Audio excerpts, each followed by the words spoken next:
shit canned, and then I followed that up with a fairly sober show that was probably worse than my super drunk show, but I think I got a balance going on right now. Feeling good. Wow. I think we'll discuss our bourbons here in a little bit. Here we go.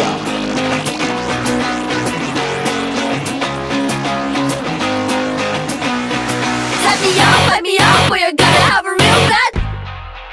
You are gonna have a really, really bad time, sir. This shit. Let me up, we're gonna have a real bad time. Okay, here's the deal. I actually asked ChatGPT, I'll drink, to write my segment intros for today's show. Never done this before. All right. So this is when you show up to the show and I like to hit you with something really like inspirational, kind of my funny lead in. Here's what Chatty had written for me. Welcome back, you pension pilgrims. Glad you're here. Let's rock another episode of Retireholics. Yay. All right. Thanks, chat. Was that the Brad. first draft or? I drank for it. It has to do with the prompt. ChatGPT did not write the following. I'll drink again. Sorry. Hold on, wait before my colleagues get mad at me. I don't have access to buttons right now. Okay. Brandon will sort that out. This one is from me. This is me going here. This is not Chatty. You know what we don't do enough of on this show is talk about all the praise and adulations we have received over the years. Adjectives have been used like funny, more intelligent than you thought, innovator, industry's best, and of course, John Sullivan used the description of sexiest in 401k. Now, these are all just describing me, myself, and not the actual podcast, but you know what's going on because I am JD Carlson. I am your host, the best podcaster in 401k. In your face, Rick Unser. Suck on that, Josh Itzo. And yes, even better than the precocious podcasting pair of Nevin and Fred. Now, politely, no offense to our guests today because they're nice people. But yeah, I even crushed the fucking 401k couple. Best podcast host in 401k right here. And I'm joined by these three idiots. Who the hell are those two? Started. Justin, intro our guests. These bourbon drinking, world traveling, Lord of the Rings loving freaks have created their own little cult following built off an idea that's totally original, never replicated, and completely fresh to the industry. Co-hosts of the 401k Couple podcast where they sit on a couch and drink booze while talking 401k. They're wearers of berets and funky glasses that make them look more like the bad guys from the Goonies rather than TPAs, but we're super chuffed to have them with us today. The founders of the Hunter Benefits Consulting Group, everybody's favorite 401 couple, Christopher and Katherine Tipper. Oh, Thank you. Thank you. Nice. Thank you very much. No, monsieur. You know, JD, I wanted to say once at an American Funds conference, I used Chat GPT. You know, I make it sound like a car. Yep, I know. Oh, she's doing it on purpose. I like this. This is a veteran. So I asked it to actually write a fight song for TPAs. Oh, God. And it was a fight song, Eye of the Tiger. Oh, fight Third song? party administrators. Third party. Oh, that's right. Plan consultants. Okay, that's fine. Okay. Or wizards. You can And wizards. And it's always Gandalf. It's always Gandalf. If you say Mickey Mouse, you can love Mickey Mouse. He's not the same caliber. But what I want to say is Chat GPT is good. And maybe that's the acronym. Yep. Woo! But I'm going to have fun. Katherine, you can always finish your thought and then catch up. Okay. A fight song, and it was to Eye of the Tiger, and it talked and it sung about TP. It sounded about plan consultants. Plan consultants. Yeah, check swing. And so the reason to do that is, you know, they say the joke is every time, you know, you get a new person somewhere, you say, hey, we have a song that we sing at the beginning of the show. And you could have given them the fight song, JD. Okay, never Catherine, mind. I've sang several songs on this show recently, and they've all ended very badly. So I'm just taking Okay. a break from songs in general. Not all of them. You've had a couple hits. Can you two tell me, Catherine and Christopher, what y'all are drinking tonight? What bourbon you're drinking? Okay, no, okay, so Catherine and I are starting off with this brand new, it's Few, we're It's drinking Few, which is local. out of It's Evanston. Chicago, well, Yep. the Chicago area. And this has got some tea in it. It's very, very bourbony with it. It's very interesting. It's very good. Very cool. Interesting. Okay, it's a Smashing Pumpkins That's brand. right. I mean, it's done with the Smashing Pumpkins because Billy Corgan is from Chicago. It's a Chicago band, and he has a tea house in Highland Park, and we've actually gone there for tea. Now, did we hear him sing? No, we didn't, but it's not so bad. I love some Smashing Pumpkins. We've got more. Okay, Christopher, go ahead. And then I'm starting off with a glass of that, but because we're in separate parts of the house, I've got my own Koval, which is also Chicago, just plain old bourbon whiskey. Very nice. I just want to know your retail price because I've got Whistle Pig Boss Hog. It's brand new. It comes out of a nice little coffin box, and this is about $600, which is pretty much what I paid Robe Guy last month. So let's get it on tonight, shall we? Okay. No. I've got Tito's. Is that a It handle? does. A little special announcement. $10,000 toilet, JD. Yeah, no, I'm going to drink this while sitting on my $10,000 toilet while looking out the window at my two Lambos. Okay, let's do a segment. I am under the impression that before we get to the next thing here, that the Stacks team from Arizona, I believe they have gathered in front of what Naru calls the big TV.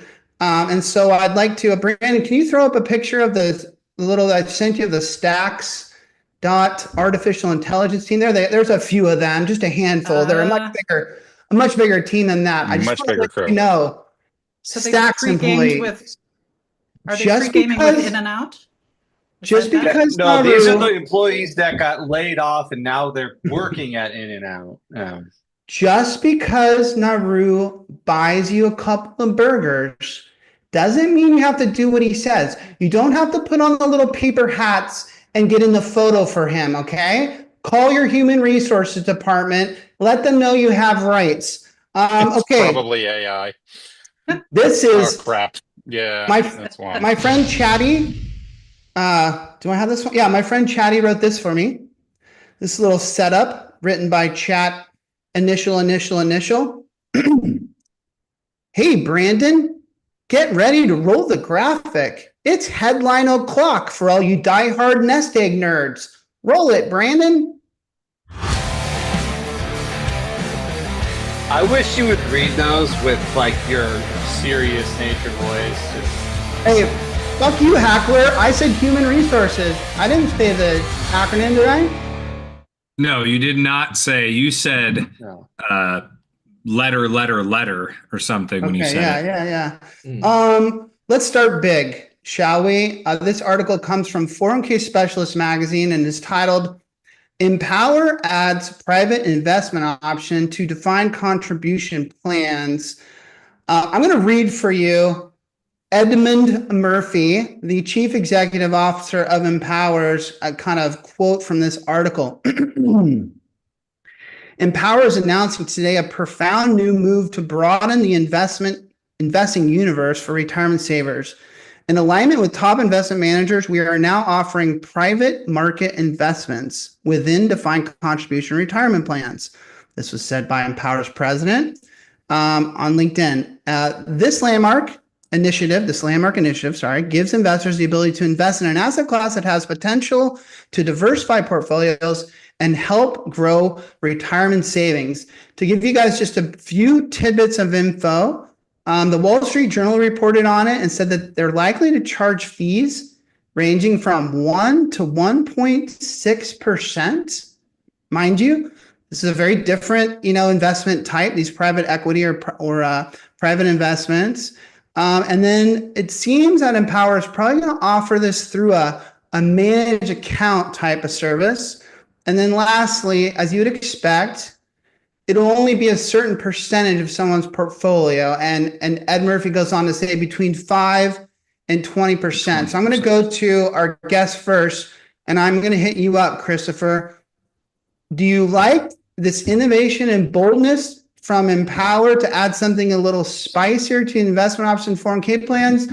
Or are you thinking this seems a little off?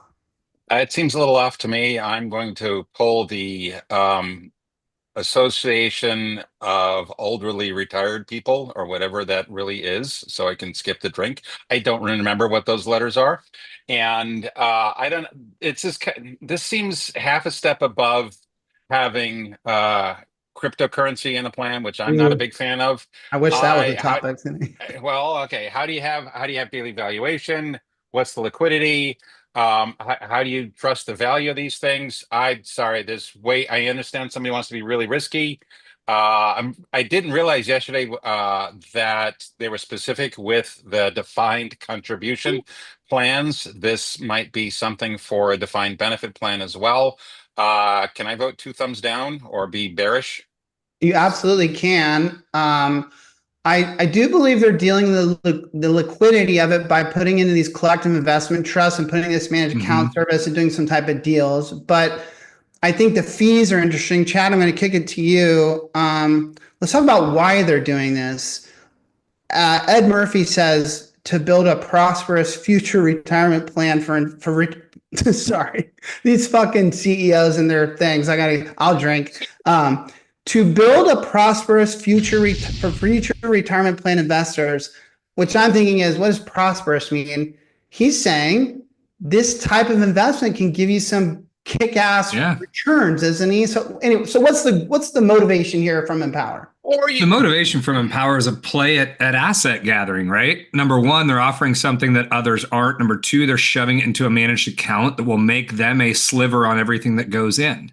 So yes, this is 5 to 20% of the portfolio of the managed account, but now they're fixed as part of that managed account. So if they're getting more money into the managed account, then they're getting a bigger spread on the dollars that are hitting their portfolios. So yes, as in any decision we make as an industry, usually it's in a way to gather assets. That's the effort here. And it probably will do just that.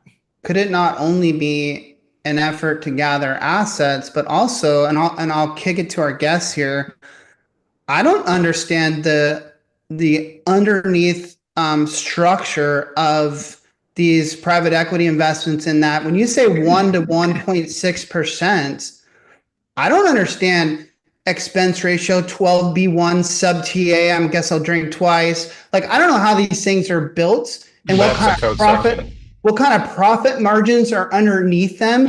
Maybe Ed Murphy and Empower are thinking, if we get a substantial amount of assets in this stuff over the next 3, 5, 10 years, this could really help us with our profit margins. Katherine or Christopher, your thoughts? Well, first off, it's Mr. Murphy's profit margins that are going to be enhanced. I wonder, I'm very cynical on something like this. The people who are going to definitely make money off of this, of course, are Empower. And I'm thinking if this gets a little too widespread, there's going to be a lot of people that have too much money in this and they're going to lose their shirt. But it's capped, Christopher. It's capped at 5 to 20% of the portfolio value. Sorry, I'll back Christopher. Proportionally speaking, they'll lose their shirts.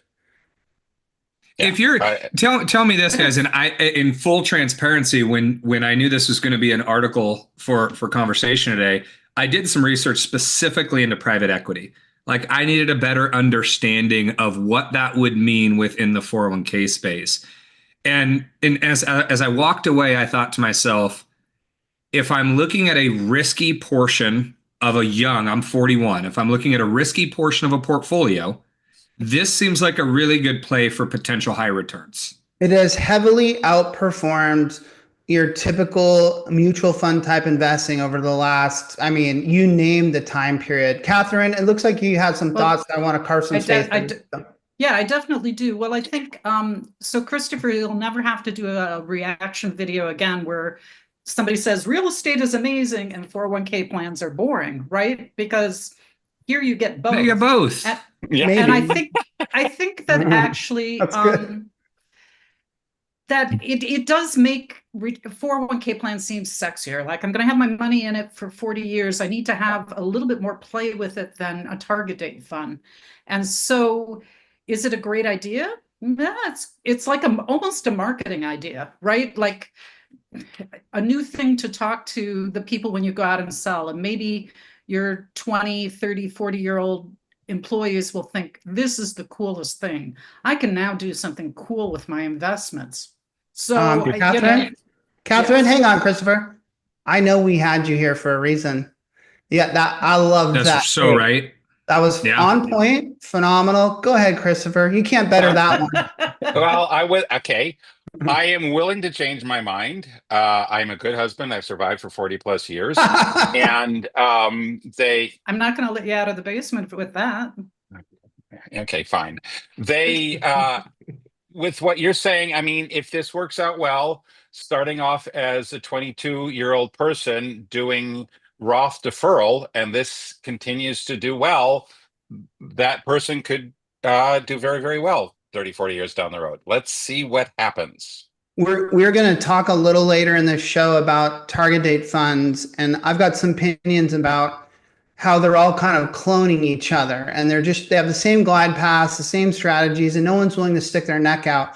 And remember this conversation right now about empowering these private equity investments, and we'll come back to it. But for now, let's set up a new segment, courtesy of Chatty or Chat. Can someone Google that? What does the 3-letter stand for? Generative fucking something. Let's just make it up. All right, Brandon. Well, by the way, the artificial intelligence really likes you, Brandon. I told it that you were a producer. Throws you into all of these. All right, Brandon, spin the chili chariot. Whose Smirnoff Ice destiny awaits today? The wheel of ice. I like this, JD. If I like this 3 for 3, this is rigged. This is fucking rigged. Yeah. We've gone back in time. This is Remember the old days? Catherine, on, guys. Catherine, Christopher, while Robe Guy drinks this Smirnoff Ice, I'll remind you and any new people that are tuning into this show, we started this Wheel of Ice probably 10 years ago, and originally it was rigged. It would always land on Robe Guy, and that was the bit. And after a few years, we moved on, and now it's a fair wheel. But Mark thinks it's somehow regressed back to its mean. You know, it's you can't turn your head, Mark. We can't see you drinking it. No, we don't think you didn't actually finish it. It's just white Gatorade. Let's be honest. If you think there's Smirnoff, whatever this is in our house, you're sorely mistaken. I hate to make this all about us, but that's pretty much what I do a lot of the time. Yeah, okay. I need to go back let's rewind about 5 minutes, because when you say sat with those 3 initials in a French accent, it translates to cat I farted. So instead, because chat, je pate, or however you say it, that's a French word. Okay. Yes. Okay. So just say cat I farted, which is not an acronym, and that counts for that large language model. I love it. I'm going to try that. I love that. That's great advice. While we're talking about Retireholics history, I want to bring a new segment. I didn't get Chat I farted to write this one for me. Because I didn't write one, but I'm basically calling it the Retireholics throwback segment. And back in the day, Chad did something for us. He embraced his nerdy Chad persona and told us how he felt about safe harbor plans. Brandon, can you share this, Brandon, with people who haven't seen it? Nerdy Chad here. Do you like an ADP test? Nobody likes an ADP test. Avoid your testing and set up a safe harbor. It will benefit you and your employees. Do not hide your face. That is quality stuff, Chad. I'm trying to figure out how we're going to redo that. What are you kidding me? That was like the 58th take it took him to get to that point too. Because we drank for 7 hours before we got to that thing. Yeah, it might be a problem. No discussion is necessary. Let's move on to the next headline.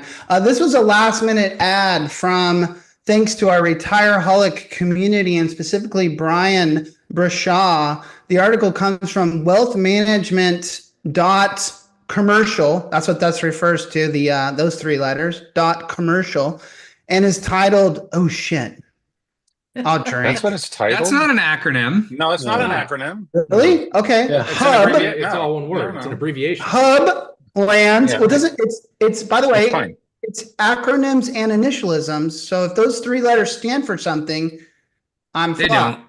Okay. They don't. I'll say it again then. Hub lands 1.6 billion minority stake from T. Rowe. Ooh, that's probably one. I said it twice. Led investment group. All right. This is again a last minute ad. Currently, Hub is valued at, I'll drink, 29 billion. I'll drink again with annual revenue of 4.8 billion. So the company is valued at like 6 times revenue for anyone that gives a shit. Screw all the details. Here's my question for y'all. And I'll go to our guests first. And I hate to keep putting the conspiracy theories on you guys, setting you up, but when a record keeper, and by the way, also a money manager, buys stake in an advisor shop, does this create a conflict of interest or concerns? What say you, Hunter Benefits? I you do finally not understand. speak. Sorry, you do not speak on behalf of Hunter Benefits on this show. You're here drinking bourbon and speaking your own. Christopher, what do you think? Well, I was going to let Katherine go first for this one. I do have a response, Katherine. It does definitely seem like, will plans ever come to the rest of us? They just go from one place to the other, and it's I would say until California, you never come out, but I don't know how you feel about that reference. So, well, okay. once your money I'm goes really into glad Hub, it doesn't come out. Yeah, well, I'm really glad somebody mentioned conflict of interest, because I read through this article a couple of times. I'm like, why is this here? Because it's what percentage is it? 6-7%. Okay, it's a nominal interest. Yeah, it's a couple. It's. Excuse me. Excuse me. It's 1.6 billion in total. Yeah, but the value is 29. The value is 29 billion. Okay, and I don't know, the people I've met. No, maybe this is obviously, I guess, offense to T. Rowe. If you're a Hub guy and you've got a $55 million plan and your choice is Fidelity or T. Rowe, where are you going to put it? You're going to take care of yourself. They might weight their metrics so that they're more rewarded by having more money at T. Rowe, on the T. Rowe platform, but that seems to be a smaller stake. You're probably going to be more pushed to have this on the wealth management side, more private equity than specifically on the retirement plans. Well, first that's of all, my guess. Yeah, first of all, okay, you made 2 great points. One, I agree with you. One, I agree with you in the concept that I don't think individual advisors at Hub necessarily are going to make decisions based on this relationship. Of course not. But it's possible that corporate pushes It's not possible. It will happen. Okay. And somehow over the course of the next 10 years, you look back at their book of business and go, interesting. Seems to have a lot of T. Rowe in there, whether that's investments or record keeping. To Christopher's second point, you're 100% right. And that went right over my head. These people at Hub are not all 401k specialists or only do 401k. They're wealth managing. They're helping personal clients. And I think you're right, Christopher. That seems to me to be a bigger area where this conflict of interest could exist. Let me also say, and I'm going to kick to you, Chad. Conflict of interest is okay. Did I just say that? No. It's okay for companies to invest in other companies, and especially in the same industry, especially if they see that they're thriving and growing and doing well, as so long as that relationship stays prudent. But Chad, you seem to have which I love, a more aggressive stance here. So go take it away. I mean, I think we say it on just about every single show. This is all about access. And if you look at Thomas Rowe Price, the whole pitch here is we want access to advisors who are selling in the retire. I did. I know. I chat. Cat. I farted. I chatted. Cat. I just did the same. You farted on the cat. Go on. But it's a play at access, right? You have hub advisors who are prevalent in this space, who are writing big plans, and you have Thomas Rowe Price wanting access to these advisors. Remember, they have a double play in this. Product, yeah. Asset gathering, absolutely. So they've got a double play in it with their record keeping chassis, but also with their asset management. Oh, shit. And they're looking at it and saying, here we go. I get access to all these people who are doing K plans, and all I need is a sliver. I just need conversation with them. By the way, T-Row, I think what you're saying now is a sin here. I don't know if it is. JD is not one, so it shouldn't be. No, it's just me. Is a massive leader in the target date fund space. And we all know that target date funds pick up the lion's share of assets in these retirement plans. So there's another little nuance. Anyways, we're going deep here. And I think we're just jealous. We're just jealous. Go ahead, Christopher. Well, what I was going to say is probably going to happen is that the insurance company that got this infusion of cash is probably going to be giving a deal, or more likely to give a deal, on the target date funds. There's only so much you can do. Maybe for junior advisors, I don't know what the real name is. They have a certain percentage of their plans have to have the investment management. Oh God, yes. You're kidding, Chad, right? No. Yes. No, I'm saying that exists, but I can't see in this hub positions themselves as this independent, true consult. I can't see hub falling victim to that. Wow, I think Christopher could be right. I think when you walk those cubicles in those offices and you sit down with those younger rookies, they're definitely told what to do and how to do it and when to do it. And so, yeah, but are they paid and compensated differently? I thought that's what Christopher was getting at, is that there's a requirement. Those practices may be gone and dead at this point. Katherine, I'm about to close this subject. So I want to give you the last call here. You know, I've heard that wealth advisors really care. They're trying to keep a relationship, right? And so they're trying to keep it in-house and, on the street. Thomas Rowe Price. Is that what wealth management clients really want? Or would they go Fidelity sounds better, or something else sounds better? Are you tying yourself to a name that's actually going to make your clients happy? But that's what JD's point was earlier, is that conflict of interest can be okay if what you're conflicted with is actually what's right for your client. And by the way, in our space, that sounds funny. You're conflicted by what's good for your client. I think that Thomas, I hate saying that, does not roll off the tongue. Thomas Rowe Price target date funds are, depending upon how you measure them, are pretty phenomenal. Like they're pretty solid target date funds these days. So if you looked back and saw a high percentage of their clients using those, both personal clients and retirement plan clients, you might say, well, that's prudent. Like it seems to meet all the marks, and pass all the tests. But yeah, I don't know. Like I was saying earlier, I didn't get to spit it out, but I think we're all just jealous of these billion-dollar deals that go down in these dark boardrooms where these people laugh at each other and go, finish it. Do this deal. And they do it and they make tons of money. Go ahead. You're right, JD. Let me finish it with what Katherine said earlier. Is like, it's left pocket, right pocket, right? You have these big institutions that are like, all right, this partnership has fizzled. Let's move our sales over here, exploit that one, blow this one up, transition all those assets, make a whole bunch of money here. And then when that one fizzles, we'll jump to the next. And we've seen that. Look at it with the record keeping wholesaler space. They crush a territory with one record keeper and they're like, I'm out. I'm going to go get a bunch of money on a guarantee. I'm going to take all my relationships and I'm going to go do it somewhere else. We do have to move on because I've only allotted for a 6-hour show tonight. So I got to keep moving to these other topics. Okay. Good. Okay. So I'm missing both episodes of Matlock tonight, JD? Is that what you're saying? Matlock. Oh boy. I missed it. Hang on. Hang on. I need to make an adjustment to my nope or dope. It'll just take 2 seconds. Matlock.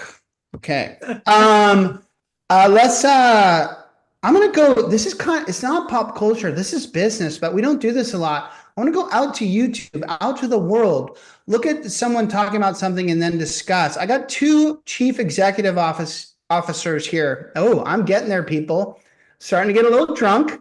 I almost went with the ossifers. Almost went ossifers. So that's a good sign. Good sign. We got the Skims Chief Executive Officer, and we've got the Isn't that Kim Kardashian? Yes. Yeah, it is a Kardashian. The Jonathan Paul Morgan. That's wrong. That's wrong. Chief Executive Officer, and two little kind of viral, say opinions or with the, I'm going to drink with the JP Morgan one. It was a hot mic. Like he literally got recorded. So, but let's start with the Skims. So let's listen to the Skims Chief Executive Officer. Chiefs. Play it, Brandon. Give me 1 second for that. Just a second. Oh, Jesus. No one wants to see your handsome face. Isn't that ready? He gets on there because all the chicks go wild when he shows up. They're like, oh, it's Brandon, the producer. This morning, new comments on work-life balance from the founding partner of Skims and CEO of Good American, Emma Grede, is facing scrutiny. Work-life balance is your problem. Like, that's yours to figure out. Grede appearing on the Diary of a CEO podcast Monday, telling host Stephen Bartlett she considers this a red flag in a job interview. So can you talk to me about work-life balance in this organization? Sorry, babe. I'm leaving. So when somebody talks to me about their work-life balance in an interview process, I'm like, something is wrong with you. Okay, Brandon, cut it. That's good. All right, Katherine, I'm going straight to you. So this woman runs a very big company. Obviously, she was talking about the interview process, right? And I get it. Her perspective is, well, I'm about to hire you, and you're asking me about how I'm going to take care of your work-life balance, where this woman feels like your work-life balance is your responsibility, not fucking mine. You come here to do a job. Katherine, where do you sit on this debate? Well, she probably has a posse of like 40 people who help her with her kids and her job and everything else. So there's a little bit like you're in this beautiful room that's staged perfectly and you're talking about work-life balance. Like, pause, Katherine. Katherine, pause. Pause. God, I love you. Continue on. Okay. So there's just a little, and then also her talking about when she interviews people. Well, come on. She's the last interview in the process. Like, the people didn't make it through. And I'll say that somebody talking about like who actually, like, how crappy is your interview process that somebody asking bad questions makes it to you? And really, like, the work-life thing can be a thoughtful question if asked correctly, but she's punching down and it's ugly. So stop it. Okay, so Katherine very intelligently went after the chief executive officer of Skims, and I agree with her comments. And you hit something, Katherine, that never dawned on me. She's not in the interviewing process. No chance. I'm not in the interviewing process, and my company's smaller than hers. It's like Martha Stewart talking about all the time she spends in her garden digging holes. Yes. She doesn't, right? But Christopher, she does not paint the horses. Yes. Christopher, let me go deeper with you on the actual concept of the employer and the employee and the concept of work-life balance. Whose responsibility is it? And or can it be some type of symbiotic relationship? Like, how do you see this? You're an employer, you got employees. Okay. Speaking as, without a doubt, the oldest person on this podcast, perhaps ever, I used to have the very boomer attitude. Now I understand that work and life, when you put them in balance, it does not like, a combustible experience. Okay. It's part of culture. The woman has completely given over company culture over to entry-level staff, which doesn't make any sense. Culture, the chief executive officer,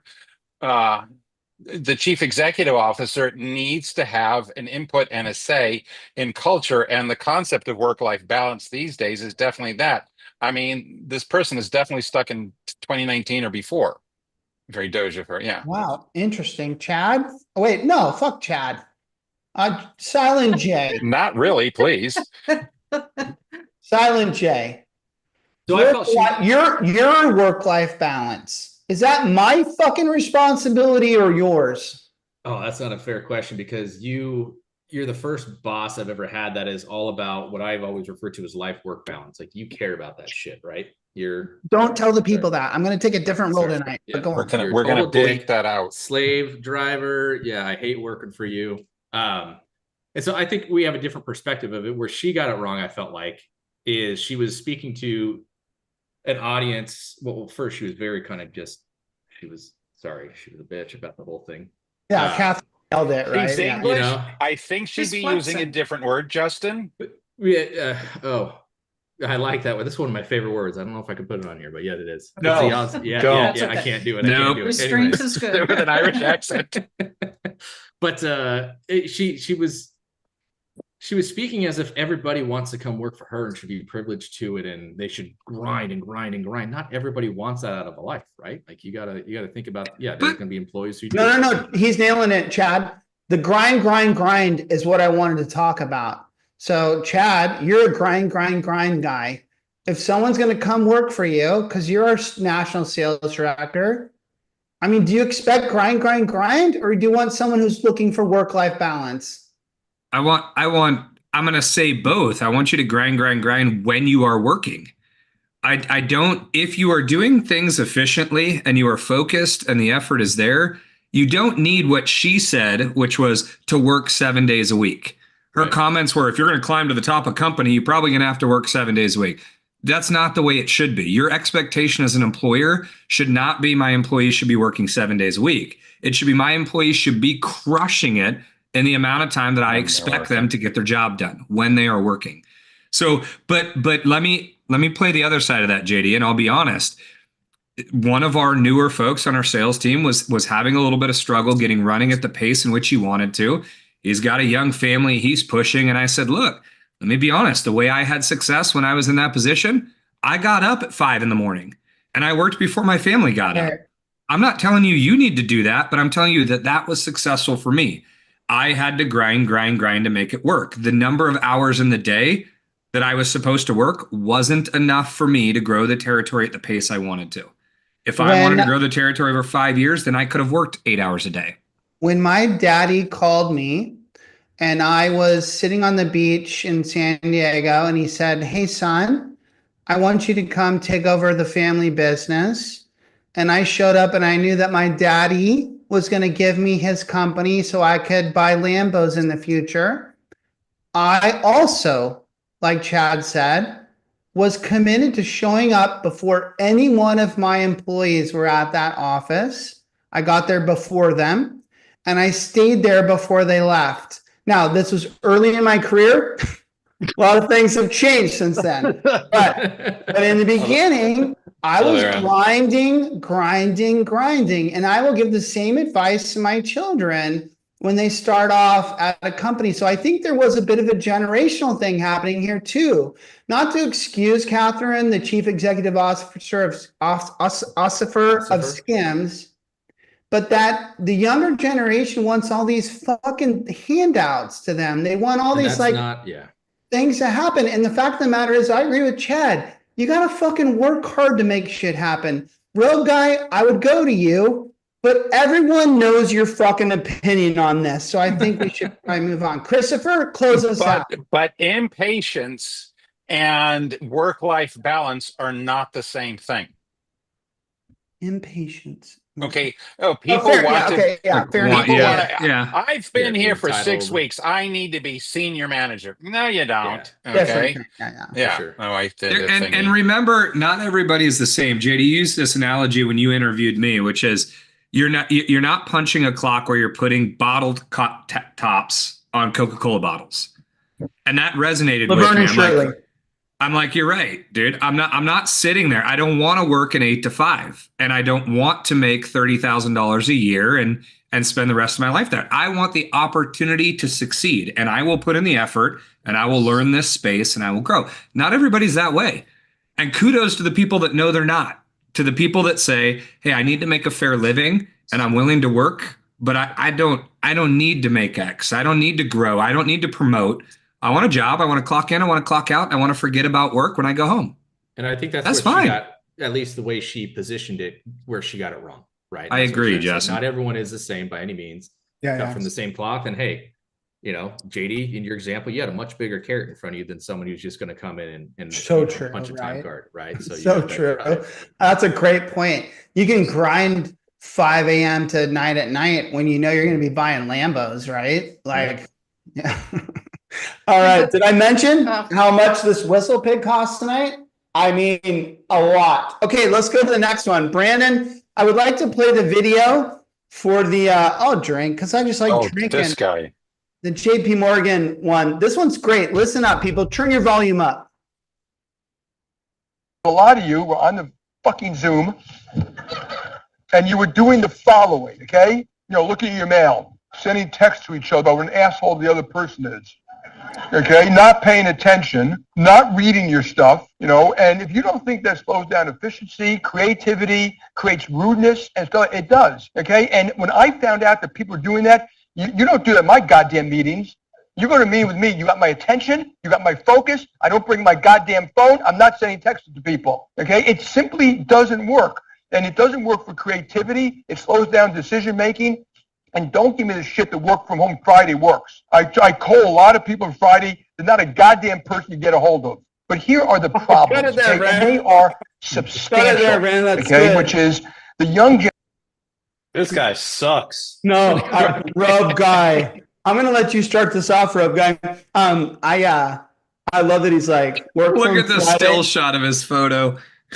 Doesn't work from Friday doesn't work. You know, people that call on Friday, nobody's fucking got him there. That actually happened to me. He must be calling advisors.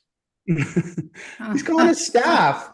All right, Rob guy, take a stab at him. First of all, what he's referring to is the work from home vibe. That's like specifically what he's talking about, is that he'd rather see the people that work for him in a live conference room where he can see them sitting around the table and he can talk to them. And these Zoom meetings, he feels like, have made it a lot worse. So I can tell you through context, he's specifically talking about people working from home through computers instead of being at the office, where it seems clear to me he thinks he'd be held more accountable. Your thoughts, Roby? Well, I think the work from home debate is always going to be one that gets torn right down the middle. And I think it's always going to be dependent upon the type of jobs, the type of industry, your employees, right? I mean, I do think it all depends, right? It's a very gray area in my mind. I'm not going to sit here and say that like he's right or wrong. What I'm going to say is I've been working from home for a while now, and I never want to go back to an office again on a day-to-day basis. But I do like today I drove down to Monterey, went and saw some people. I enjoyed that. I enjoyed going into those offices, sitting down, seeing someone eye to eye, and it did feel like, you know, a good use and productive use of time. Roby, while I have you, could this also be a generational thing? Is he yelling at the younger employees that don't have the respect for business that Chad and I discussed earlier? I don't want to agree with that, because I think that there are also young people who take their jobs very seriously and who are the ones who are going to be leading in the future and doing the right thing. So no, I don't want to say that. I think we all have our moments, but it definitely, I would say, trends probably more towards the younger workforce for sure. Christopher and Katherine, at Hunter Benefits, you must have different ages of employees or different kind of generations. Do you feel like there's any validity to the difference in them, and their opinion about what work should look like? Go ahead, Katherine, because I saw you biting at the bit. Go. So, I mean, we've had people from the older generation coming to work every day and almost getting nothing done, right? Just because they sit behind a computer and smile at you when you walk by. We've had those folks, right? So, you know, the whole thing is, I think, is the wrong argument of where the person's placed and who is the person and what is their work ethic and what's the culture and how do you motivate them? Do you know? And so if part of this is I think we have a problem in this industry where, I really worked harder if I hand calculated with a spreadsheet all the brokerage accounts, right? Does that really make you a better person, or is it better to, I'm going to do the shout out to AI, have the AI do the work for you? You're up. And so, I missed, so it's going to be a generational thing that I don't know the finger things, but artificial intelligence. I was giving you two. That was just you have to drink twice thing. That's all that was. Oh, fill that fucker up, Catherine. Oh my God. Okay, bringing it back out. Catherine, you're my favorite. So I mean, the whole thing's actually like people bitching, right? And how good. There's a difference between leadership and people bitching. That's true. He's bitching, right? He's like, he's supposed to be the world's best leader, and he can't lead culture. And so this is him bitching about his staff, and I've worked so much harder as he makes, I don't know how many hundreds of millions of dollars. Yeah, he can work 7 days a week if he makes that much money, right? So, by the way, he never plays golf or goes on his yacht. So, but go on. He has other people do that. He has a yacht right? that he did. I'm kidding. I'm full of shit, Catherine. Right. I hire people to go on my yacht. So I don't know. It's like old guys bitching. Yeah. Okay. Yeah. It's ugly. It looks ugly. Chad, let me set you up though. I mean, I don't want to derail your thought, but I mean, this Venn diagrams from our last conversation a little bit. But because I think he is talking to the youth sometimes, or different generations, he likes things the way they used to be, and he feels it worked for him. Business used to run well in the old days. So what I want to ask you is a totally off the cuff question is, to Catherine's point, sometimes the old way looks good, but is ineffective or not efficient. Is it possible, Chad, that we could have a future strategy of workplace where people look like they're kicking back or having fun, but they're actually getting a lot more done than this guy from JP Morgan, Jamie Dimon is his name, I believe. I'll drink for the other one, but generation. So it's like if they're getting more done, but they look like they're kicking back and having fun at the office, then or via Zoom, then so be it. My question to you, Chad, is could the future be different? Like, why do we have to agree with this? Absolutely. And it wasn't until you guys all know the dingoes, but our friends who are from Australia, I say you guys, the Tippers don't know them, but our friends from Australia, he's a developer, and I would watch him work in the kitchen table, work on the patio, work in his chair, work at his desk, and he'd move around. By the time the day was done, the amount of work and accomplishment that man had, I couldn't do it personally. I have to be sitting at my desk personally. But I looked and said, if I'd watched him from an outsider, not knowing that he was working all day, I would have thought he was just shooting the shit and watching videos. But he was producing, he was productive. And it was an eye-opening for me that not everybody needs to work like I do. They don't need to sit at a desk and get their shit done. People work better in different environments. And I needed to be open to that. And I think that as a whole, we all need to be open to that. Some people will work better from home. Some people will work better from different locations and bouncing around and being on Zooms and never seeing another physical human being during their day of work. That's fine. But you have to be able to monitor that. I generally come in at least 15 minutes late. I use the side door. That way Lumberg can't see me. And after that, I just sort of space out for about an hour. Till I'm thirsty. Space out? Yeah, I just stare at my desk. But it looks like I'm working. I do that for probably another hour after lunch, too. I'd say in a given week, I probably only do about 15 minutes of real, actual work. I need to drink to watch this. Yeah. All right. Times are changing. Christopher, if you have a thought, close us out. But I got a game. Well, just very, very quickly, whether it's a Zoom meeting or a in-person meeting, Jamie Dimon is not setting his expectations for the meeting very clearly as to what he expects from the participants, and that's a failure on him. Fair enough. Fair enough. Bazinga. I have a weird fascination for wanting to be that old school hardcore business guy. Like, I don't know why it fascinates me so much, but I Because it definitely, looks cool in the movies. yeah, maybe. If any of my employees are listening in, better fucking work hard and make me lots of money. They shouldn't be listening right now. Aren't they supposed to be working? No, they're Oh, at home with their families now. We're on the West It's after Coast. 5. Yeah, it's early. Okay, Part-timers. this is Christopher. Sorry, remind me again of the French phrase we're using tonight. Cat, I farted. Cat, I farted. This is brought to you by Cat, I farted. Brandon.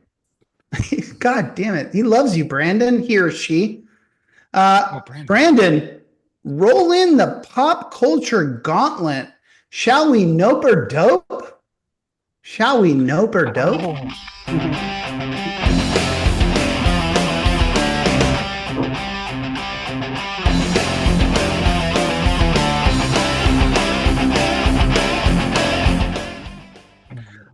Catherine, Christopher, do you even know what's happening right now? Okay. This is the totally original Nope or Dope game. I came up with this. I was surfing. Actually, I was on a wave. I was sitting on the wave yogi style, and this idea came to me. Let's have this segment on the show. It's called the totally original Nope or Dope game. No one else came up with this, but just me, no one else. And it's a thing where I'm going to talk about pop culture. I'm going to ask you about a subject. And you're going to let me know whether you're dope on this subject or you're nope on this subject, and you're going to tell me why. The first one is, and I'm going to go to you first, Catherine. It's a combo. It's a weird combo. We don't do this often on this topic, this segment, but it's a weird combo. Berets and what I'm going to call flat caps or newsboy caps, or what I personally would call Peaky Blinders. And by the way, I didn't know that you both would be wearing these tonight when I wrote these words on my iPad, but go on. Nope or dope, Catherine, on these and why? Dope on these. I mean, I love them, and practical as well as fun and explain the practicality. Okay, like, do you have to curl your hair? Do you have to have bangs? Oh, right. I mean, it's practical. Put it in a suitcase; it doesn't get crumpled. It's and you are original when you wear it. Even in France, you are original because nobody else is wearing them. Flat caps, I'd say they fit better than baseball caps, because when I wear a baseball cap, it kind of moves up and does all sorts of strange things. That's because you have hair, Catherine, by the way. Not an issue. Okay. Baseball cap doesn't move. Yes, but that's why I wear this.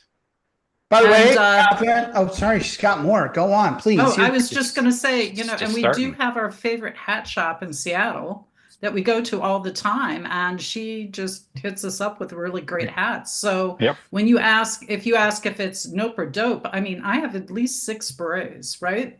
And I'm always looking for more. So, by the way, it's more impressive that you have a hat shop in Seattle and you're not in Seattle. So that's amazing. What? When we show up, she says, "Here's my Hey. Chicago friends." And one time, she even opened up a bottle of champagne for us, and we chatted for a while. Can I let you guys know, Catherine, Christopher, our very first live Retireholics show on a stage was in Chicago, and it was at, what was that old hotel called? Do you guys remember? Oh God. Atosi was our brewer, right? It's a famous, but it's a famous old hotel. The Drake Hotel. Palmer House? The Drake. Palmer House? Drake. The Drake. Okay. The Drake. Anyways, that was our very first live on stage show. But let's continue to make this about us. Okay.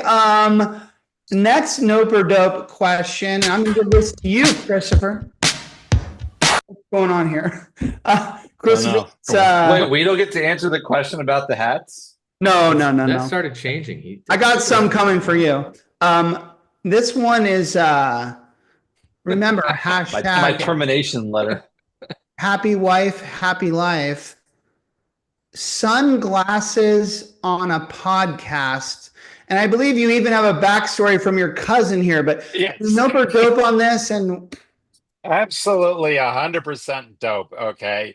It's people wonder what's going on. I've got a cousin of mine who's an expert in user interface. And at one point, after he'd been watching some of the videos, he texted me, is Katherine going blind? Why is she wearing those sunglasses all the time? Christopher, why does the beret with the sunglasses kind of add to the blind thing? I don't know, but go on. We try to do things that are not normal. Flat caps for me, berets for her. I have berets. I have worn berets in France, where I am the only person over the age of 10 who's not in the military wearing a beret. Okay, in all of Paris, I am probably the only person. And he was asked for directions, but he and I didn't was speak asked for French enough. directions because I was wearing a beret. Okay, no, she's got to look. People look for it, and I'm not going to give her secret away for why she wears sunglasses. Well, here at the Retireholics, we like the status quo. We don't like to do things different than other people. So the fact that you guys are being edgy and doing things outside of a standard deviation makes us very uncomfortable. But I have to say, Katherine, your glasses, when I didn't know you guys, and when I saw the 401k couple podcast YouTube show, and by the way, we haven't pitched that yet. So this is on YouTube and everyone can go out there and look at it. When I saw you, you can only not look at it. You can also listen to it. And those glasses on, I was like, who the fuck is this chick? What the fuck is going on here? It was literally the glasses that drew me in. And the fact that you had them on every episode, I personally, as a consumer, was like, I'm all in right now. I need to know what's going on right here. There was a rock star element happening to this that I needed to know. And that was the moment that I reached out to you guys and said, hey, I'm a fellow third-party administrator. I've seen what you guys are doing, and what the fuck? I'm behind this. This is cool. This is dope. Okay, so clearly... The thing was that you thought we didn't know who you were, really? Yeah, clearly... sunglasses on a podcast is 100% dope as fuck. Absolutely. I'm going to break from tradition and I'm going to go to you, Robe Guy, for the next one. Liver as a food, as opposed to, I guess, the organ. You need your liver, right? You have to have your liver. So you were dope on having a liver. But liver to eat, are you nope or dope on this? I can honestly say I don't have an answer to that. I'm a pretty experimental culinary person. I'll eat whatever. I've never had it just in its of itself. I'm sure it's been like a part of something, but I've never been like sought out. I mean, I know people have liver and onions or whatever. Like I've never ordered that, eaten that, been around it. So I have no answer for this because I don't know. It's very contextual, very geographical, and you need it to be very fresh and somebody knows what they're doing, and then it can be good. Christopher knows. I'm going to come in to close this out. Bavaria. Chad and Justin, as a group, do you guys love liver? Do you order it? Never had it. Never going to try it. I'm good. Second. Chad? I have had it, and I will never have it again. My opinion is, if I served my liver to someone else, they surely would die. Katherine, I'd be drunk. You seem much more sophisticated than us, traveling to Paris with your berets and your. Did we decide? Is it we just couldn't call it a Peaky Blinder? Flat cap. Flat cap. How do you feel about liver with a nice wine at a fancy restaurant? Yes or no? Sure. So I think liver and onions is disgusting, and I was served it as a kid, and the dog underneath the table really benefited from me slipping it to him. So that's how I dealt with it as a kid. Liver sausage we've had German. We can have some amazing liver sausage, and it's quite yummy. It's like a pate. So I would say preparation is. It's like a what? Pate. Pate. That's pate. French for really ground up stuff. Yeah. I know. Is that called a liverwurst? Is that what it's called? Yeah. Well, I've liverwurst is had- German for liver sausage. Right, I've had that. Christopher, Yeah. Don't So it's take ground this the up, wrong it's way, salty. anybody on this show, but I love tubular meat. Tubular meat. Christopher and Katherine, don't let my appearance fool you. My daughter, who is now 23, schooled in Paris, France, and I went there many a time, and I sat on small corners of a cafe, or whatever you like to call it, sipping on a cold Coors Light, watching the Parisians walk by. I've been there. What the hell corner of Paris were you in? many times.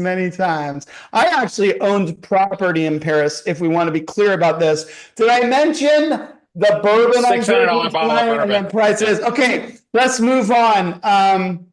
Boy, you're bearing it. You're bearing the lead. Like, where did you live? Come on, tell us. Yeah, he's full of property shit. first. I didn't live there. I just owned property Yeah. for my daughter to go to school. And when I say owned property, I'm lying about that the same way I'm lying about my Lambos. I rented in a flat in downtown Paris for my. It was right outside the Eiffel Tower, and it was beautiful. Katherine, stop ruining my vibe right now. This is a show. This is fiction. Fucking stay with it, okay? Come on, pay attention. I'm not gonna bro. lie, Katherine scares me. Like I'm just. you need to be scared. I have to go upstairs later tonight. Okay, I mean, come on, man. Never mind. We're gonna move on from the Nope or Dope segment, and I want to finish with kind of not a final topic, because you know what I'm thinking tonight. I got an expensive bottle of bourbon. Cheeseburger burrito. No. Whoever's down, we might go after show for a bit, just for a bit. Okay. Another topic. The 15-minute or less install. Okay.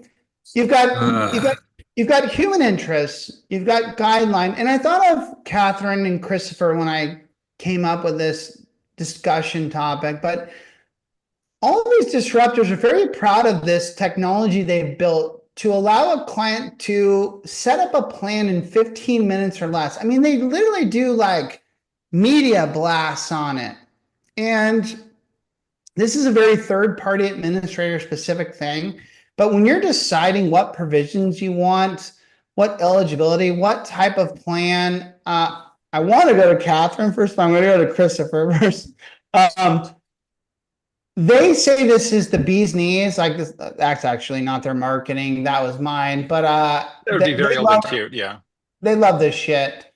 I wonder if this is a bad thing. And so I want to ask you, how do you feel about the 15-minute or less install of a plan? Well, it generates more revenue for us because we have to charge more fees to unfuck their shit. Okay. I mean, it's a lot quicker and easier to get stuff done right the first time. All right. What we have found out is and I think I'm going to be collective in this. I'm not saying the two of us, the five of us, and probably some others watching, our collective superpower is being able to fill out forms correctly. Okay, that's basically what we do. No, I mean, seriously, it's Chad, the right Justin, answer, the right Mark, field.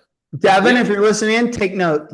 Yeah, it's for, you can't explain 5,500 safe harbor notices, pre-tax deferral, Roth deferral, vesting, automatic enrollment, automatic escalation, pre-tax credits, Form 5500, fidelity bond. What the fuck else am I missing? Okay, in 15 minutes. It's going to take 20 minutes for them to understand what the hell the Christopher, can I deferral is. stop you for a second? I don't even think It's all in the fine print, bro. It's all there. No, Christopher, yeah, exactly. What? I don't even think you can have a real conversation about your employer contribution. That's cute. It's cute. It's really cute that you use the word conversation in talking about a plan establishment in this conversation. There's not a conversation. It's a check these boxes and we will draft the document. Guys, there is a world that we all live in where people are administrators and they administer a plan based upon the data they are given. They will set up a plan based upon the boxes that are checked. We're not all consultants. We're in a TPA world shit that we believe we are, but the average wizard, the average plan consultant, they're not. And I'm not talking about the community we live in. I'm talking about the community of people who are filing 5500s, bundled providers, volume shops. They're going to write a plan in 15 minutes based upon the boxes you check, and then they're going to do your compliance work inaccurate, get you in trouble, and probably do that in 45 minutes. Katherine, what I want to ask you is, like, it was many years ago. I had a record keeper wholesaler, and I was underneath my dad at the time. This is like 25 years ago. Yeah, I know. Is that appropriate? This is I know, a kid show. Really should just sit have an in HR department. Hey, Just change the whole vibe, man. We loved each other. It was fully consensual. Okay. And he was like totally against this person. And this person came to me and was like, I'm a record keeper wholesaler. I love your firm as a third-party administrator. I'll go sell this shit. I don't need any of your involvement. And I will send you a little email that says what the plan is, what the eligibility is, what the age requirement is, they give us all the design. We'll design it for you. And my dad is like, JD, I was young. He's like, this is a bad move. And I was like, this guy's going to bring us fucking business, Dad. Shut the fuck up. Let's do this shit. I mean, 75% of that shit, like, crashed and burned because the plan sponsor didn't understand what this sleazy wholesaler was selling them. And then I had to deal with the aftermath, right? Like, what? I have a match? What? I have a vesting schedule? What? I don't have loans. I have loans. What? All these questions. And so when these disruptors claim that through some cheesy technology, they can walk someone through a decision-making process to decide that do you want a safe harbor? Yes. Would you like a non-elective, a match, or a quokka? I'll drink. I don't know. I'll take this one. Great. Next thing. Would you like a profit sharing? Sure. Vesting schedule? Make a choice. I could go on and on. So Katherine, tell me, why are these people so proud that they're advertising this shit across our industry when it seems like a total disaster? Because they're like the cool kids that make things easy, right? Like, we're the troublemakers because we make things hard, but they're easy. It's sales. It's sales for treating a 401k as a product, not a product with a service. Right. And what we represent is that finish, chat. Hang on. Yeah. So we actually say we have knowledgeable people who can work you through things. And I'd say I've had a very specific example of customer service recently where I've used QuickBooks Online for a whole bunch of things, right? And I started something out for a nonprofit that I used. I've had a fuck up I've had to deal with for 10 days because it just wasn't working the right way, right? And then on the other hand, I hate to give them the heads up. I mean, the high five is Bank of America. I wanted to set up an account with them. They had a human being on the phone with me for an hour and they got it set up right. And I had an account the very next day. So I would say that spending that hour with the client, getting it right, getting it set up is an elegant way to get things done. And spending the rest of your life fixing something that you set up improperly is a total waste of time. Chad, Chad, hang on. Yeah. Isn't this the classic Silicon Valley mindset? They've grown up with this. They think the best products are the things that just happen efficiently and easily and with less time. And so you can't blame them. The Guideline, the human interest, the Vestwell, the 401 Go, they've all advertised this. And so I get where their mindset's at, but are they missing the boat with like how serious this shit is? 60% yes. It works. every time. If I answer your question, yes, they're missing the boat with how serious this is. But the two comments that I wanted to make that both support that thought is, number one, we have conflicting thoughts here. Katherine, when you spend 1 hour with a client and you explain everything and you design a perfectly beautiful, well-written document and it's cross-tested and you have end of year because you're using a safe harbor match, do you think they understand what you just designed? Because they don't. You could spend 6 hours with them and they don't understand. So let's not be naive and think that because we understand it and we can display wonderfully what we're designing that they get it, because they don't. And then the conflicting thought is we have to understand what the consumer wants. And when I thought of this analogy as you were saying it, I'm on the beach. And right now, Guideline and these others that are selling a 15-minute design, they're selling sunscreen on the beach. And the rest of us are sitting there saying, you shouldn't be in the sun. It's bad for your skin. You should go home right now. Sunscreen won't help enough. You've gotten too much vitamin D. And the truth is, that's not what the consumer wants, you guys. I'm a believer in a full design call. Let's not phase that out. But what we're trying to sell and being over analytical and designing the perfect plan and spending 2 hours with them to set it up, that's not what the consumer wants. So we need to stop trying to sell it. Otherwise, we're battling against the bundle providers who are going to win. Katherine, what I want you to do is challenge Chad here, because I think you did this with our first topic. And I think as third-party administrators, we need to understand where these disruptors are succeeding. And they're succeeding by telling our prospects and our clients what they want to hear. And so, Katherine, as a person in Hunter Benefits, do you think your prospects would like to hear that Hunter Benefits could provide a 15-minute or less design setup? So maybe they'd like the 15-minute setup, but you know what they actually want is me to be able to answer the phone the next day and help them out. And I'd say human interest sells them in 15 minutes and then ignores them the rest of their lives.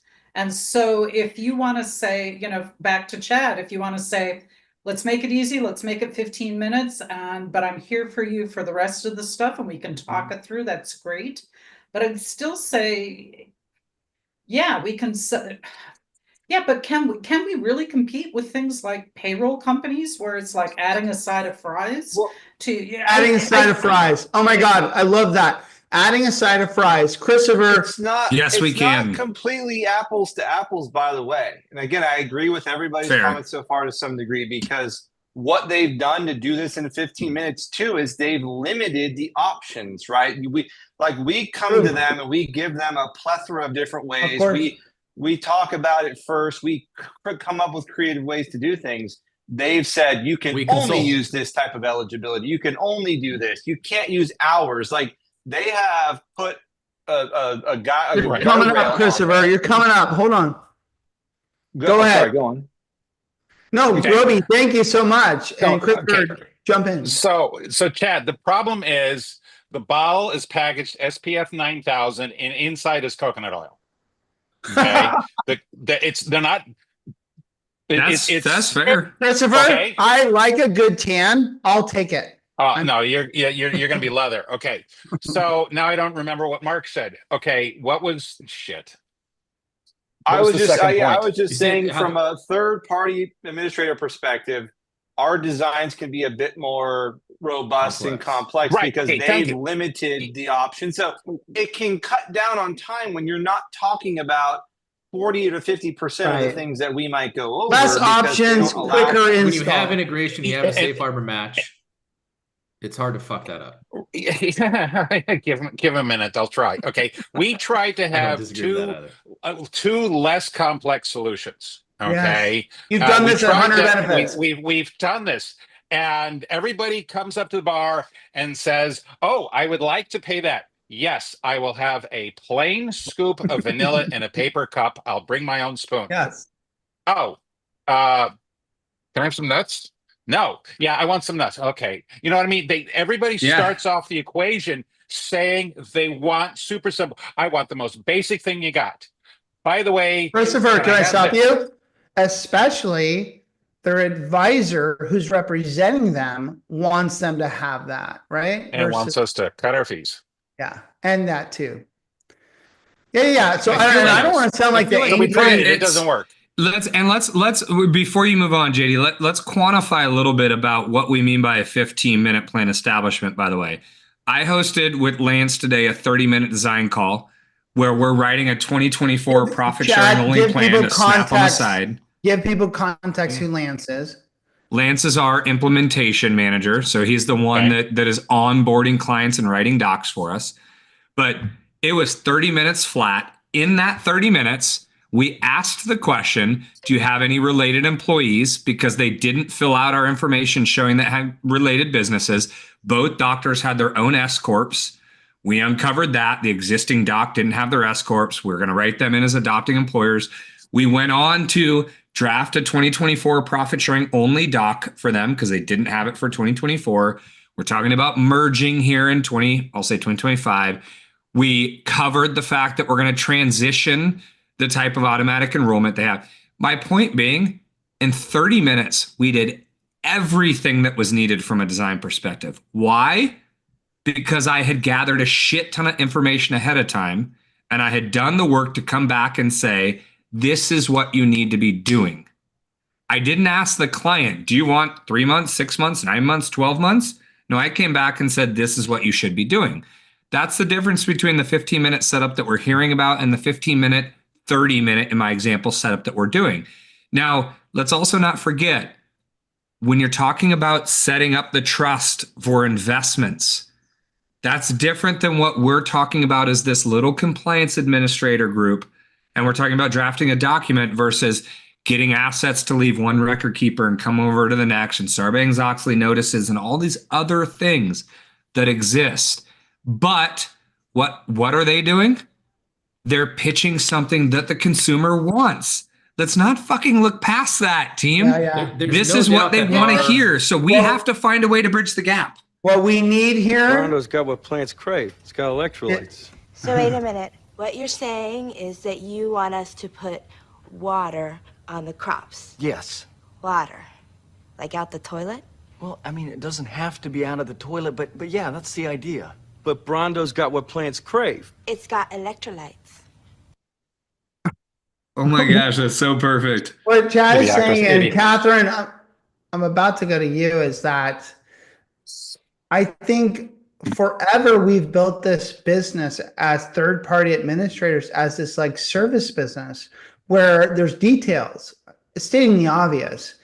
And now these disruptors are coming in and being like, I'm gonna fuck these guys. Like, they're fucking up from a marketing perspective.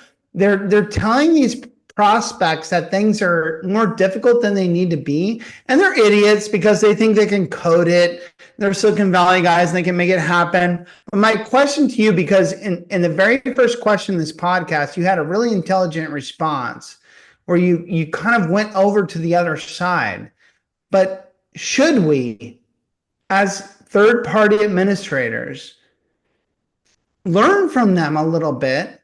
And I've said this before on the show, and start to tell our prospects, what they want to hear. So in the end, we can win more and they can lose more. And then we can give them a better, lose less. It's almost like a shell game. We'll tell them that it's easy and cheap and whatever, but when they come to us, we'll give them a better solution. Katherine, what do you think about that? Deep breath. Right, be honest. Tear me apart. It's exhausting to do a shell game, isn't it? Right? I understand and appreciate that it's sales. They have market share. I've been to networking things where I've had somebody who was with this human interest, and this person knew nothing about plans, right? About Katherine, are you ready for this? Katherine, human interest has sold. What is it, Chad? 10 times. No. 15,000 plans a year over the past 2 years. So bitch about them all you want. They're kicking the shit out of you and they're kicking the shit out of me. So JD, do you really need 15,000 plans, or would you be happy with? Damn, I do. Bring it, Catherine. I want that Really? shit. Okay, well, there's probably easier But ways that's- to do it than do it as a third-party administrator. You're like Fair doing it point. the hard way. Well, Do now you're something cutting else. deep into my soul, Catherine. Stop. You're Right, hurting my okay. feelings. So, so the question is, what kind of business do you want to do? And I fully appreciate, Chad, that we can make things way too difficult, right? We can be pain in the ass about everything. So how to make this elegant so it doesn't take too much, but I mean,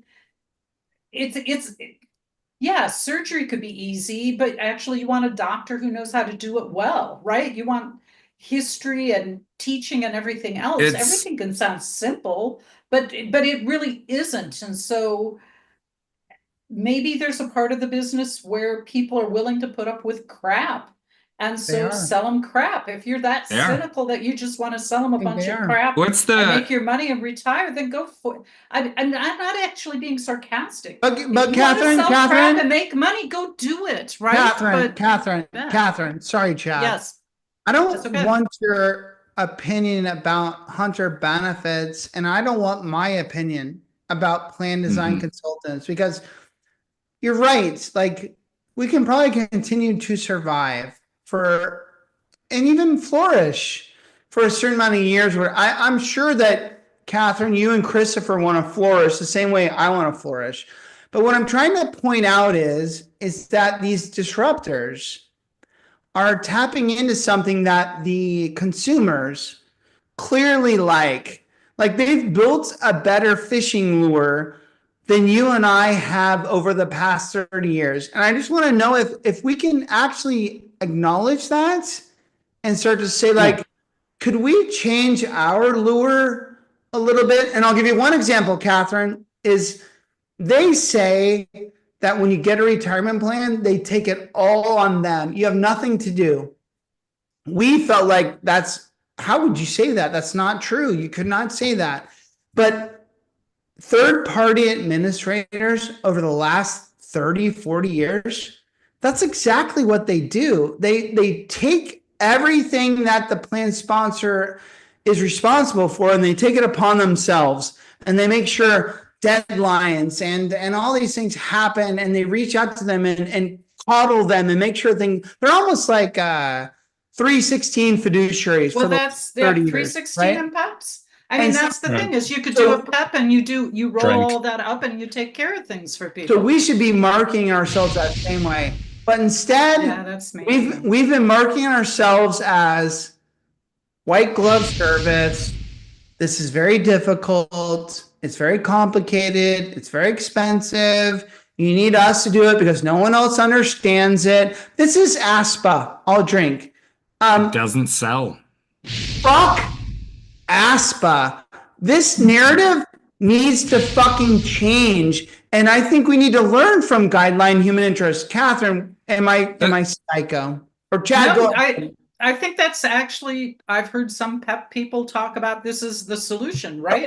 You just say, we're gonna take care of it. We're the experts. We know how this works, and we're going to take the responsibility and make it right. But the thing about it is, it can't be the lowest price, right? Because if we're going to take the responsibility and make it right, then we need to charge for it, and we need to figure out how to do it. But they don't. They will say they are not cheap. They really aren't. If you look at So- the so- pricing, it's you're not right. cheap. So You're connect right. those dots. Go ahead, you Chad. guys. Go ahead. Connect those dots. What once sold as being lower cost is not as what is selling now. Right. Connect the dots. What is selling now is ease. Ease. Businesses don't want to spend time on this employee benefit. They want ease. They want it set up in 15 minutes. They want payroll integrations, even though they don't know the benefit that leads to. They want it to be easy to operate. So why, and Catherine, to JD's point, do you want 30,000 plans, 15,000 each year? He's not asking for 100 benefits. He's saying, do you want 30,000 plans to end up in the TPA community versus the bundled community? And the answer to that is, fuck yes, we do. Yes. Because we will do better for them. But to your point, we can't charge less. We need to continue to charge. And that's not a deciding factor in the buying process. What is ease. Chad, I'm going to derail our agenda, which is for 6 hours. So, Rogue Guy, we've got a lot left, so chill out. You say what everyone wants is efficiency or ease. But Brad Bartell says, who's the ease person? So who's giving ease? Like, because I feel like, honestly, a lot of those disruptors are selling low cost. And then ease just kind of sits behind that. But you think ease is driving all this? No. Oh, wait, hang on. It's that Fuck first. Chad. Fuck Chad. Catherine, I'm going to you. Because you're shaking your head no. And Christopher, I'm sorry. I like a beret. Probably let him. I like a beret better than a flat cap. I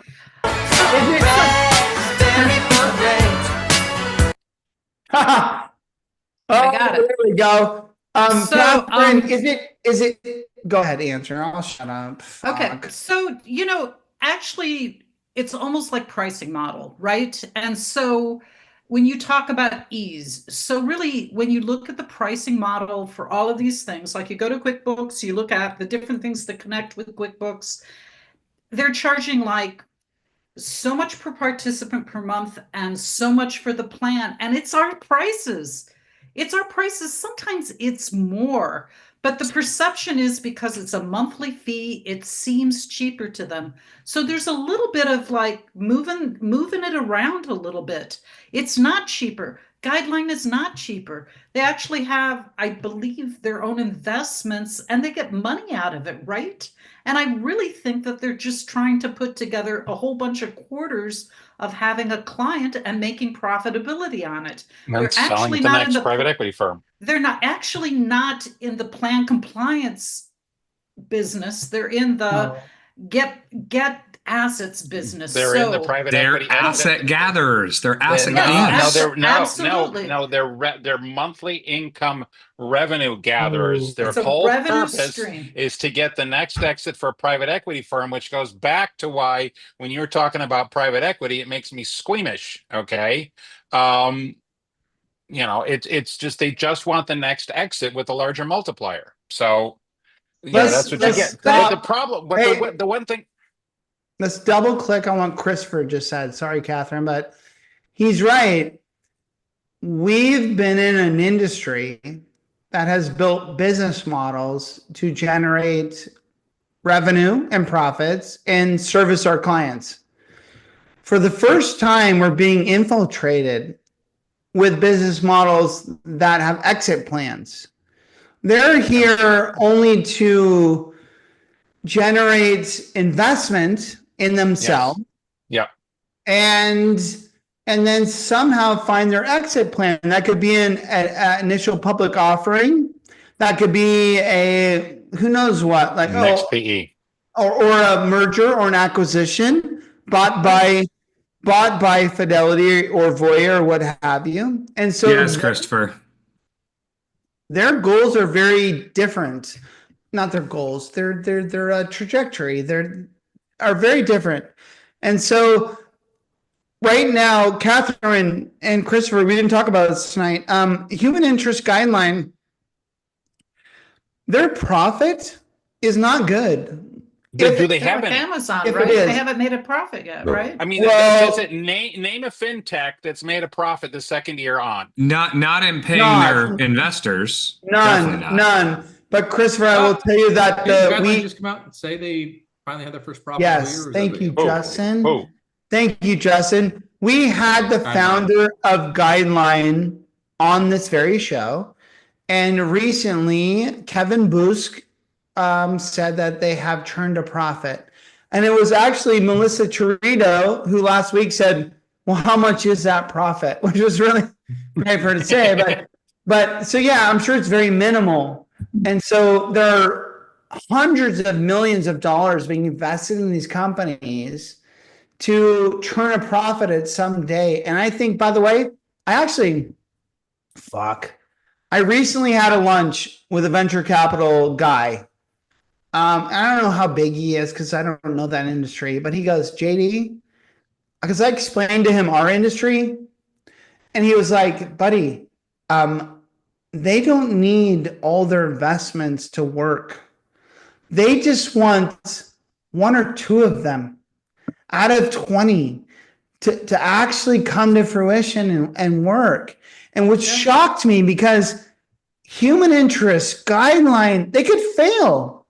And the investors behind them would not give a shit because they've got 20 other things that they're gambling on. And so here's my problem. And we're going to end this show because I feel like we've already gone to the after show, is if they come into our industry and pitch low cost shit, and that drives all of our prices down. And they are. And I don't think I've ever said this. And then they fail. And they will. And they leave because they got to go on to other pastures. Then we're left with the fact that they drug down prices, influenced our consumers, did these things because they were trying to make a buck. And the whole time, we as an industry were trying to help people.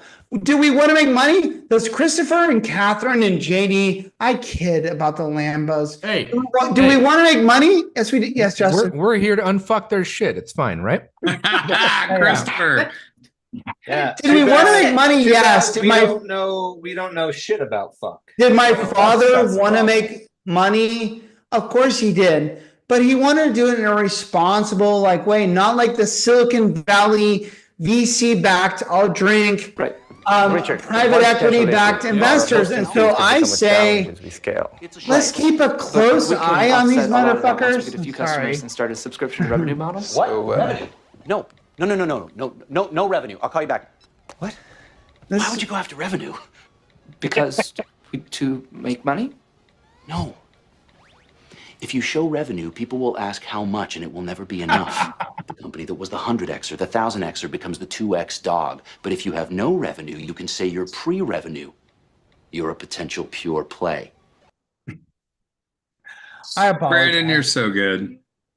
He is great. I apologize. Go ahead.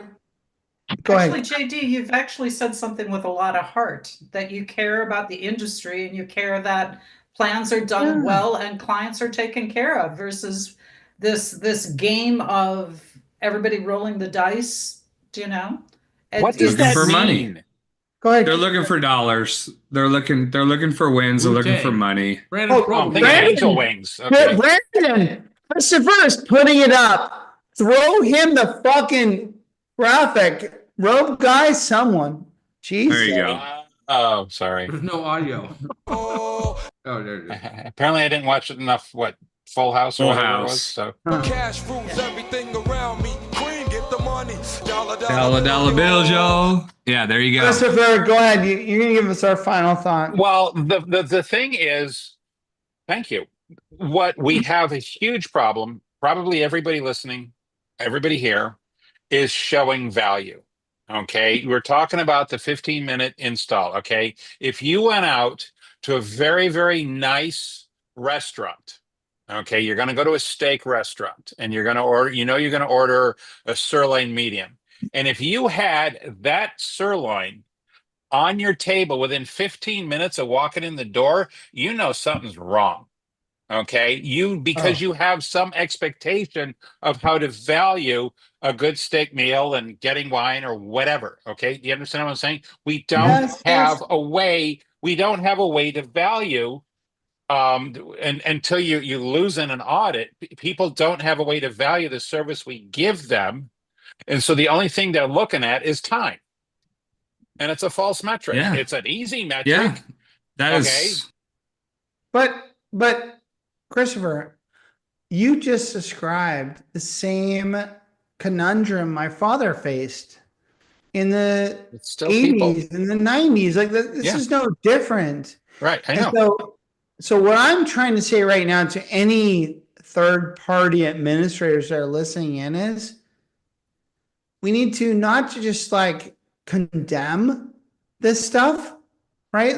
That they're doing this, oh, fuck them. Why are they doing this? It makes no sense. We need to realize that they're winning a lot of business from this. And so can we spin this in some kind of third-party administrator way that would make my father happy? that where we're like, we can do this, but, and I'm being cheesy now, maybe it's not 15 minutes, it's 30. Go ahead, Christopher, chime in. Catherine, what's your favorite phrase? What do we have to do? What's Make your our favorite own phrase? weather, We have right? to We make our need own to weather. make our own weather, which means we show our value, we show how we're important and how we help clients. And it's when we're defined by other people, and we've got to figure out what that is. It's just how to show value and be able to do a value sell and not make it seem funky and weird, but just kind of like, if you hire a cheap ass plumber, they're going to stop the leak, but you're going to have it in 6 months how again. long? You have craft, you have knowledge, you have a plumber that actually does an amazing job, and your plumbing works. And to actually value that craft. And that's part of our system. Can I tell you this? And Chad, you're going to close out the show. Yep. I am a business owner. And so I have accounting needs. I need to file my taxes every year. Very similar to 401k. I'm not a massively big business. I've got 35 employees. I do about 5 million in revenue. My accountant is right down by where I surf every day. I can literally park my truck and drive into his office. Okay. I trust this motherfucker because I give him my data, my payroll, my revenue, all my shit. And he lets me know. And every year he tells me, this is your taxes you owe. Here's what you need to fucking send the money to and sign or whatever. And I feel so comforted because as a business owner, which is who we serve, right? What I don't want is a letter from the IRS or the Department of Labor saying that I fucked up somehow. If I get that letter, I lose my shit. My stomach drops. I'm like, oh my God, what's going on? Okay. So, but JD, you have a relationship with that CPA. Well, yeah, Christopher would say yes and no. Yes. But my point is that I've decided that if someone offered me those services for $3,000 less, I would decline because I know that solution is smart, experienced, intelligent, knows what it's doing. And it doesn't have to be the person. I don't want to get old school now. It could be technology or whatever, but I just believe in it. And so I feel like that we need to understand that as TPAs that people will pay more for quality shit. You're wrong. You're wrong. Go, Chad. Please go, because you're right. And Catherine said it earlier. The problem is between your analogy and what we're experiencing here is that you understand the value of what that CPA is bringing you. People don't understand the value that we are bringing to them in the 401k compliance world. So going into that same analogy and saying we're gonna do all of these things and they don't understand it, they don't care. So when they see something, in your example, $3,000 cheaper, they're gonna go, JD. They don't want us. You have to look at what the consumer wants. And forgive me, guys and gals, I get it. We're consultants. We're smart. We know what we're doing. All of that is true. Leave that to the side now for a second. What does the consumer want to buy? Catherine, Chad says you're going to, Hunter Benefits is going to lose all of its business to the disruptors. No, I'm not. That's not what I'm saying. I'm exaggerating. I love that you're drinking from the bottle, Chad. That's beautiful. I would say that really, Chad, you're not solving for all 800,000 for all plans, 14 right? million employers in this country. You're solving for 2,000, 3,000 plans. That's what you guys are solving for. So solve well for those plans, and not try to do every. That's why the TPA community will not thrive, Catherine. You're still trying to solve for the small. We just want our sliver. Please let us win this business. And I'm looking at it going, We want more. We know we're better. You know you're better. Catherine, so don't let the bundled win. Then Chad, have your special group that does it that way, and then have your cleanup group. Be a little I bit think more the cynical difference and have is, both. here's my fight. Here's my fight, JD. Hold on. My fight to you, Catherine, is there's a difference between selling and doing the work. You're trying to say that we want to continue to say we're great, we're going to do all this dial up, and we're going to be a wonderful administrator. And I'm saying, keep doing that. Keep doing it and charge for it. But sell with what the consumer wants to hear. We're easy. This will be clean. It won't take long. Sell with that and deliver the value that you know they need. Yes. That's where So we're a missing. spoonful of sugar. Yeah, That's what Catherine, right now, if I was just like a mediocre analyzer of where this is all going to go, TPAs might cease to exist at some point. I actually agree. I know you agree. And so what I'm saying is, what we should do, to Chad's advice, is figure out, wait a second, how can we leverage where we are powerful, like where we have great things? Because I don't think this is going to be a 5-year, 10-year thing. Like, it could go further.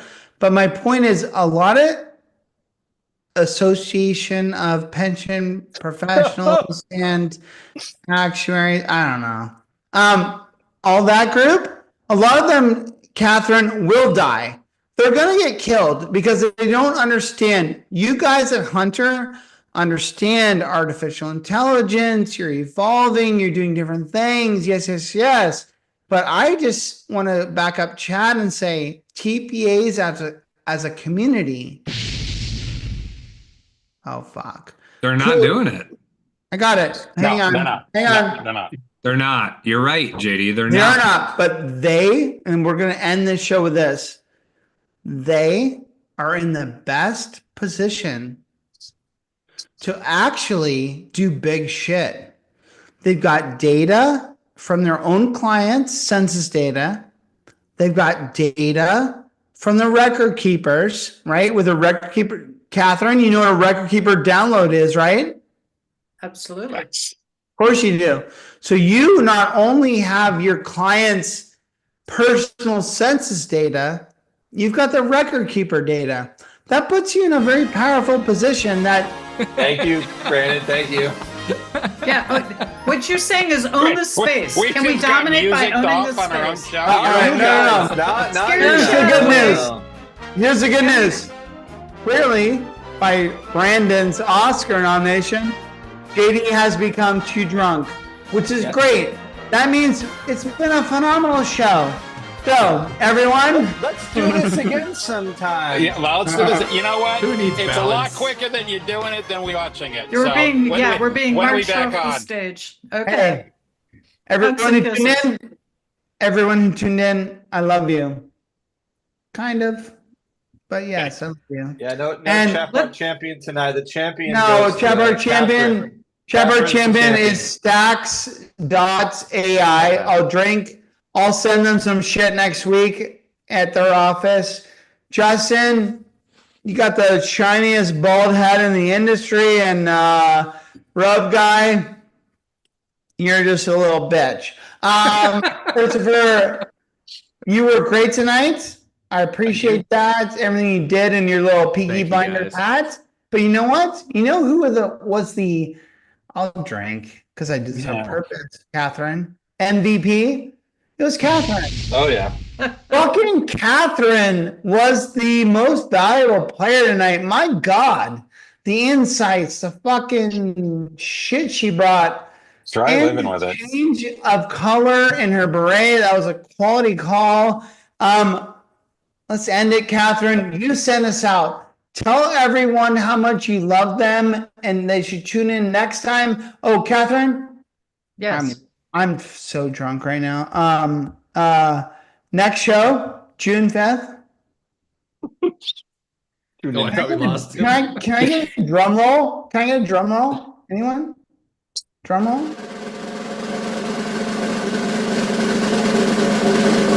Okay, End it. Shamanda. Oh God. And, The next show. I Oh. my girls. Send us off. Send us off. no. And then Brandon play some music. Hey, we all have hearts.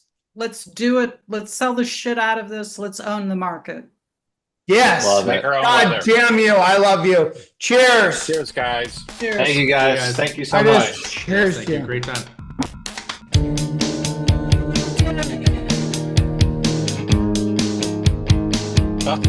See you guys later, man. When do I we get have the no lead? idea if people are still watching, right? Are they?